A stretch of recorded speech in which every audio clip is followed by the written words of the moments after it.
জাতীয় পদ্মা নদী পুরা ভরাট হয়ে গেছে। আপনারা দেখতে পাচ্ছেন ছেলে মেয়েদের পার্ক হয়েছে, শুধু মানুষ আর মানুষ, কোনো নদীর কোনো চিহ্ন নাই, শুধু বালু আর বালু, বালু আর বালু।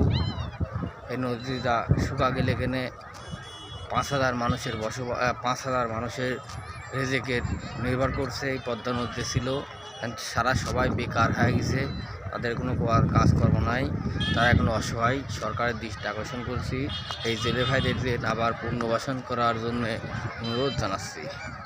আপনারা জানেন এই পদ্মা নদী একসময় ভরাট ছিল, এখন প্রাকৃতিক কারণে নদীটা শুকিয়ে গেছে।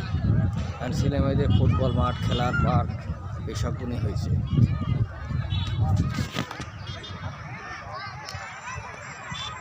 আপনারা দেখেন, আমি আপনাদের ভিডিও দেখাচ্ছি চারপাশ দিয়ে।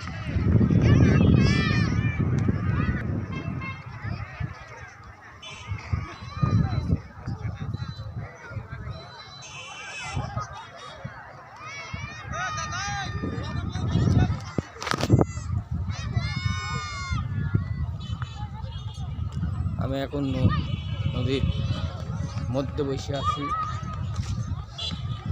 দেখেন কত মানুষ বসে আছে, কত মানুষ বাদাম খাচ্ছে।